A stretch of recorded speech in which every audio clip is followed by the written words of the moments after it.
La ville s'enfonçait lentement dans les bras d'une soirée de novembre grise et pénétrante. Les lumières, tamisées, comme noyées dans la brume grise, traversaient le silence du soir, découpant dans l'obscurité l'asphalte mouillé et brillant sous leur éclat terne, ainsi que les arbres qui s'étaient sagement dépouillés de leurs feuilles. Dans mon modeste appartement, situé au 5e étage d'un immeuble stalinien, régnait un silence familier et apaisant. Il n'était troublé que par le tic-tac régulier et berceur d'une vieille horloge qui comptait les instants, et par le murmure doux, à peine audible, du vent qui soufflait dehors. Moi, Alexei, j'avais depuis longtemps franchi le cap de mes 30 ans, et toute ma vie semblait s'écouler à un rythme régulier, voire prévisible, comme un mécanisme bien huilé. Mon travail de manager dans une entreprise informatique en plein essor, des rencontres rares, mais toujours bienvenues avec des amis, des soirées calmes, passées en compagnie d'un livre favori ou d'une série captivante. Rien d'extraordinaire, rien qui aurait pu susciter la moindre inquiétude. Du moins, c'était le cas jusqu'à ce soir-là. Le téléphone, compagnon fidèle et indispensable dans le monde moderne et trépidant, reposait sur ma table de chevet, son écran scintillant doucement, illuminant l'indicateur des messages non lus.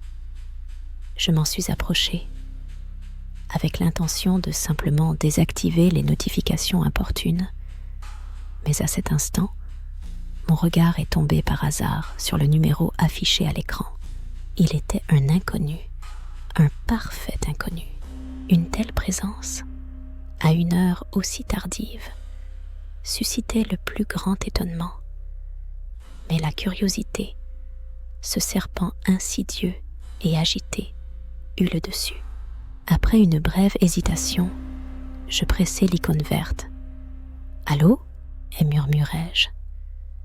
Et dans ma voix, au-delà de la fatigue habituelle, transparaissait une pointe d'inquiétude. En réponse, seul un silence grandissant, à travers ce vide sonore, de légères interférences perçaient, comme si une présence invisible, très lentement et avec une extrême prudence, respirait directement dans le combiné. Je restais immobile, tendu, à l'écoute. Ce n'était pas simplement une respiration. C'était un bruit étrange, intermittent, rappelant le bruissement des feuilles mortes sous les pas, ponctué d'une respiration rauque, presque imperceptible, qui glaçait le sang dans les veines. « Qui est là ?» demandai-je, tentant de donner de la fermeté à ma voix, mais sentant une vague de terreur glaciale parcourir mon échine. Et à l'instant même, une réponse se fit entendre. Une voix grave et râpeuse, comme le grincement d'un portail oublié, dérangé par le vent. Les mots qu'elle prononça ressemblaient à un bruissement indéchiffrable de feuilles, se fondant en un murmure captivant et monotone. Je ne percevais que des sons isolés, mais même ceux-là pénétraient quelque part au plus profond de moi, faisant vibrer chaque cellule de mon corps. Ce n'étaient pas des mots au sens habituel, plutôt un assemblage de locutions étranges, de sons qui rappelaient un murmure qui semblait venir de partout à la fois et de nulle part, m'enveloppant de son mystérieuse barrière. « Parlez, je vous en prie », tentai-je de garder mon calme, mais une légère tremblote trahissait néanmoins ma voix. En réponse, un souffle haletant et saccadé, résonnant dans le silence. Mon impression était désormais bien plus profonde, tangible, comme si l'air ambiant s'était fait plus dense, plus humide. Un instant, je crus entendre quelqu'un se lécher les lèvres avec délice, une pensée odieuse, terrifiante, qui me fit dresser les cheveux sur la tête. J'étais sur le point d'appuyer sur le bouton d'appel pour rompre ce silence assourdissant, lorsque le combiné laissa échapper un unique mot d'une clarté cristalline. Il fut prononcé avec une intonation étrange, presque hachée, mais son sens perça avec une effrayante netteté. « Je sais. » Puis, immédiatement, des sonneries stridentes et interrompues, et l'écran du téléphone s'éteignit, me plongeant dans un silence absolu et profond. Mon cœur se mit à battre avec la violence d'un oiseau pris au piège, martelant désespérément les barreaux de sa cage. « Je sais, » répétai-je pour moi-même. « Savoir quoi, au juste ? Qu'est-ce que c'était ?» Cette question traversait mon esprit, ne me laissant aucun répit. Je cherchais désespérément une explication rationnelle. Une farce absurde, une erreur banale de quelqu'un, un dysfonctionnement technique inexplicable. Pourtant, le sentiment glacial qui s'était niché au plus profond de mon âme ne me lâchait pas. La nuit fut d'une insomnie déchirante. Chaque fois, comme par un signal, je bondissais de mon lit, tendant l'oreille à l'extrême. À l'écoute du moindre bruissement, il me semblait que quelqu'un se tapissait derrière la porte entr'ouverte, que l'on m'observait attentivement par la fenêtre sombre. Le téléphone, ce témoin silencieux, gisait sur la table de nuit, tel un prédateur endormi, prêt à se réveiller de sa torpeur à tout instant. Le lendemain, je fis de mon mieux pour chasser de mon esprit cet appel nocturne troublant. Le matin était couvert, mais dans l'ensemble, il semblait tout à fait ordinaire, sans rien annoncer de particulier. Je me dirigeais vers mon poste de travail, m'efforçant de me concentrer sur les tâches à venir.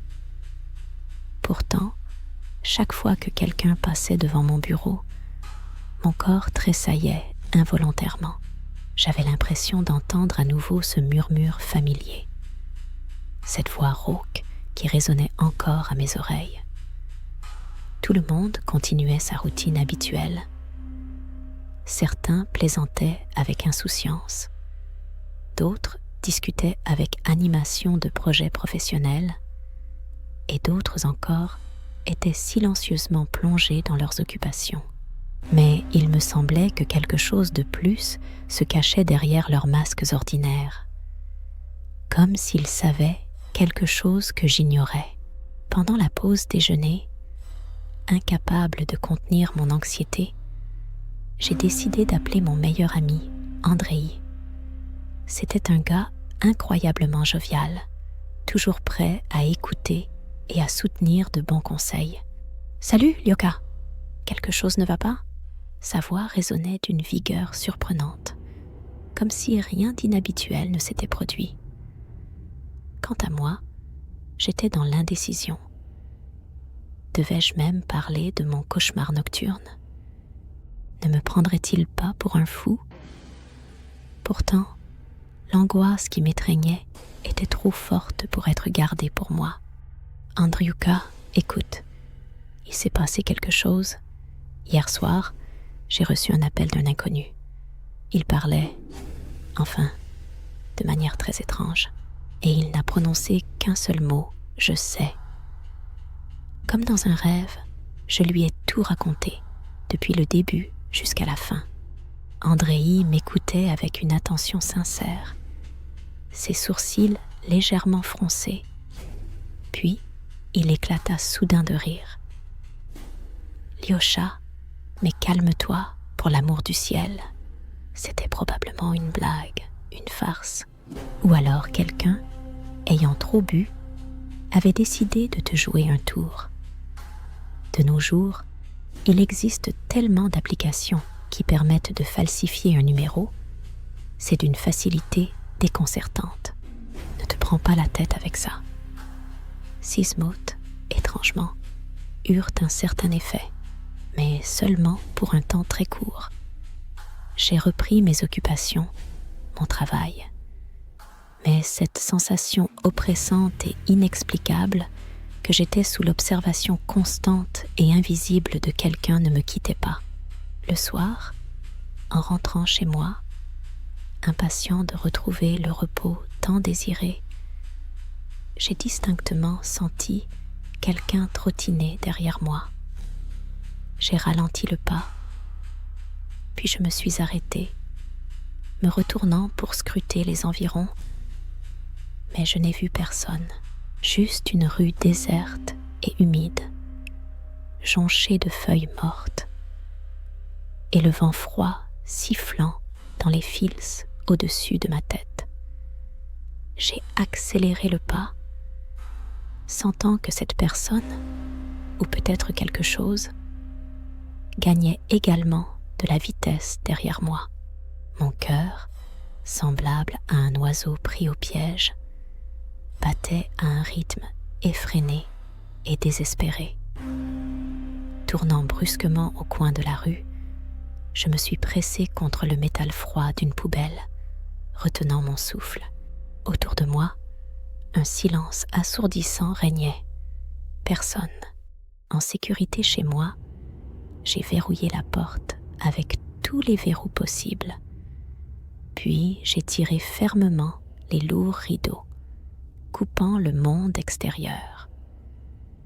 Le téléphone était éteint, son écran éteint, comme un signe de déconnexion totale avec la réalité. Mais même dans ce silence isolé, je me sentais incroyablement vulnérable. Il semblait que l'air lui-même, dans mon appartement, était devenu dense, presque palpable, lourd d'une présence invisible. Le moindre mouvement, le moindre craquement à peine audible me parvenait avec une clarté assourdissante, me poussant à me recroqueviller encore davantage sur moi-même. Le téléphone vibra à nouveau dans ma main.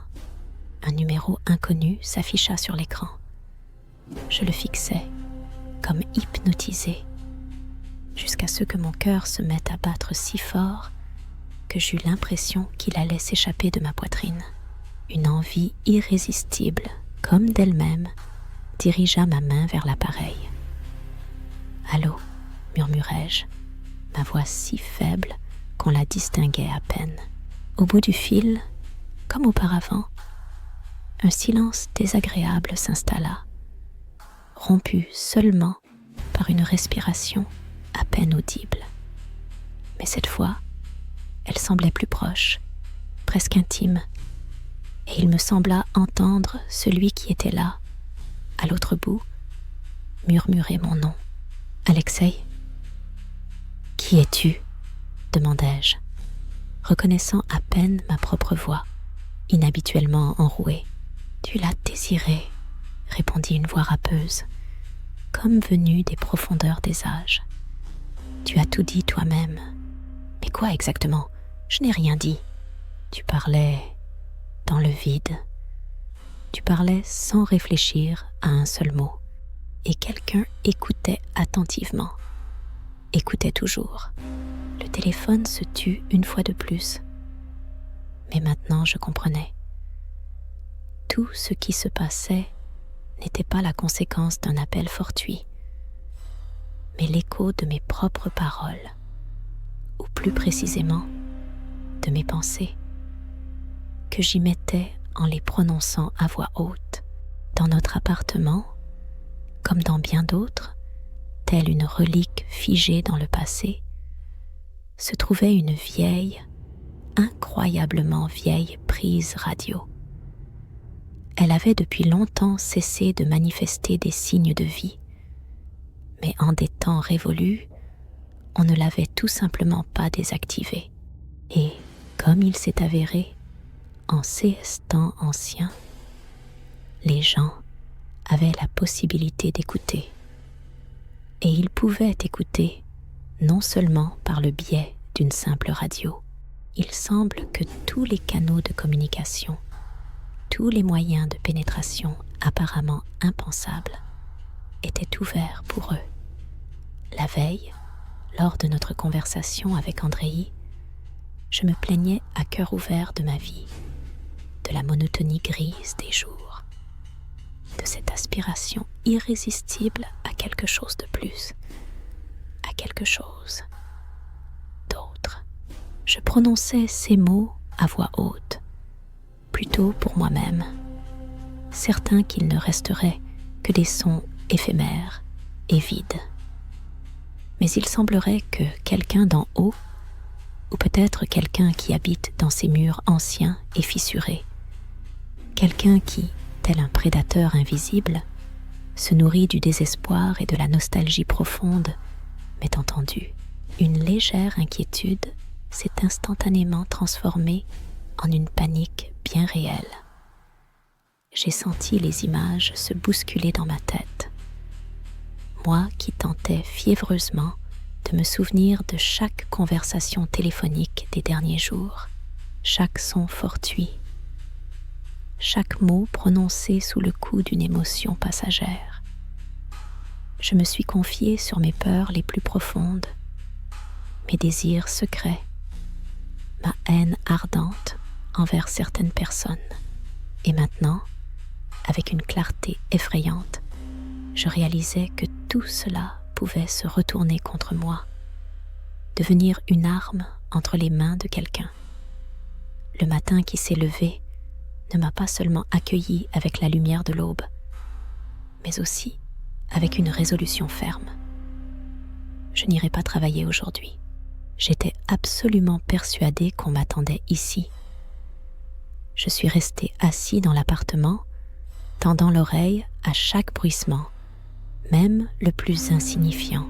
Il me semblait que les murs eux-mêmes commençaient à respirer et que la toile d'araignée qui pendait dans le coin du plafond palpitait à peine perceptiblement. J'ai soigneusement fermé toutes les fenêtres, mais cela n'apportait aucun soulagement. Les sons semblaient trouver leur chemin à travers elles, s'infiltrant dans la pièce, comme à travers une épaisseur de béton. Et c'est alors que je l'ai entendu. Un coup discret, mais persistant, à la porte. Ce n'était pas un coup habituel, mais un son étrange, doux, comme un tapotement. On aurait dit que quelqu'un frappait avec une main mouillée. Je suis restée figée, comme pétrifiée. Mon cœur battait si fort dans ma poitrine que j'ai cru qu'il allait en sortir. « Qui est là ?» ai-je murmuré, presque inaudiblement, en essayant de calmer le tremblement de ma voix. Aucune réponse, seulement ce tapotement, maintenant plus distinct, plus insistant, comme si quelque chose ou quelqu'un s'approchait, marquant son chemin par des coups mesurés et lourds. Je me suis collée à l'œilleton de la porte, scrutant l'obscurité impénétrable. Rien.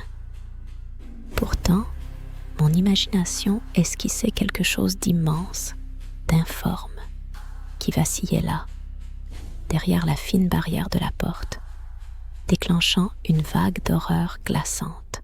De mes mains tremblantes, je sortis un couteau du tiroir de la cuisine. Au plus profond de moi, je savais l'inutilité de ce geste, mais l'instinct de survie primitif s'était imposé.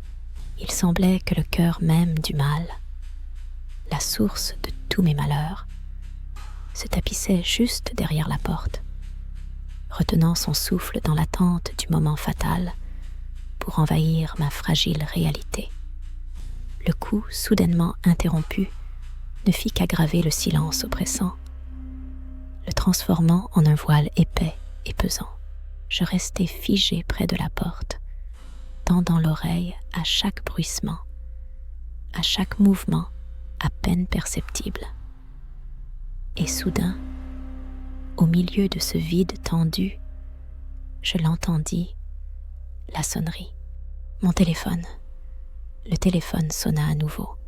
Le même numéro inconnu s'afficha sur l'écran. Je n'ai pas décroché. Le téléphone continuait de vibrer avec insistance, et je le regardais comme un présage de malheur, comme une véritable malédiction. Le son même de l'appel semblait traverser l'épaisseur des meubles, les murs solides, et s'installer profondément dans ma conscience, provoquant une stupeur. Et soudain, dans ce silence oppressant, j'ai clairement entendu un léger clic dans la serrure de la porte d'entrée. Un clic, puis un deuxième, et enfin un troisième. Ces sons se faisaient entendre si lentement, si délicatement, comme si quelqu'un d'invisible et d'extrêmement prudent tournait la clé. Je me suis figé sur place, pris d'une terreur glaciale. Comment avais-je pu ? Je les avais pourtant enfermés. La porte, cédant à un grincement lent et traînant, commença à s'ouvrir doucement. Dans l'ouverture béante, une ombre apparut, ineffable, tremblante, comme tissée de la nuit même. Elle n'avait pas de contour précis, mais je sentais sa proximité avec acuité. Un froid glacial me transperçait jusqu'à la moelle. Dans l'air flottait un désespoir épais, presque tangible, mêlé à une colère sourde et pulsatile. Dans ma main, serrant la poignée jusqu'à en sentir la douleur dans mes doigts, se trouvait un couteau. Je l'ai levé, prêt à riposter. Mais ce qui s'est offert à ma vue, lorsque l'ombre s'est détachée de l'obscurité et a fait un pas en avant, m'a plongé dans une terreur encore plus profonde et glaçante. Ce n'était ni un monstre, ni un homme, c'était mon propre reflet, mais différent, défiguré au point d'en être méconnaissable. Ceux yeux, empreints d'une tristesse indicible et d'une haine primitive, me fixaient avec dégoût. Il était vêtu de mes habits, mais paraissait pâle, desséché, comme s'il avait longtemps été torturé par d'indicibles supplices. « Tu voulais quelque chose de nouveau, n'est-ce pas ?» gronda le reflet, ses lèvres s'étirant en un sourire édenté et terrifiant. « Tu disais que tu t'ennuyais. » J'étais incapable de parler, fixé sur lui. Mon cœur se serra d'effroi, car ce n'était autre que moi-même, mon propre rejeton, mon cauchemar que j'avais imprudemment laissé entrer dans ma vie par de simples mots mal pesés. « Nous allons vivre ensemble », murmura mon reflet, faisant un pas en avant, dans ma réalité, dans ma chambre. « Tu l'as voulu, après tout. Ensemble, nous accomplirons tout ce dont tu as toujours rêvé, tous tes désirs les plus profonds, les plus secrets. » Reculant, je heurtai quelque chose d'invisible et m'écroulai au sol. La lame froide d'un couteau glissa de ma prise affaiblie et tomba avec un bruit sourd à mes côtés. Mon propre reflet, aussi pâle et déformé que moi-même, se pencha lentement vers moi. Dans ses yeux, sans fond et obscurs, je vis un océan entier de ma propre peur, réalisant toute la profondeur de mon insignifiance. « N'aie pas peur, » murmura-t-il, et cette voix rauque, comme enfumée, résonna à ma surprise comme le plus doux des réconforts. Ce n'est qu'une conversation, juste un échange de vues, mon vieil ami. Tu aimes tant parler, n'est-ce pas ? Nous allions simplement parler, toujours. La dernière chose qui s'est clairement gravée dans ma mémoire, c'est le moment où ma propre main, complètement faible et tremblante, comme obéissant à une force inconnue, s'est tendu vers le téléphone. L'écran scintillait à nouveau, éclairant mon visage effrayé. Et puis, comme si je sombrais dans un doux songe, ma main s'est portée d'elle-même et a touché l'emblématique icône verte. « Allô » ai-je soufflé.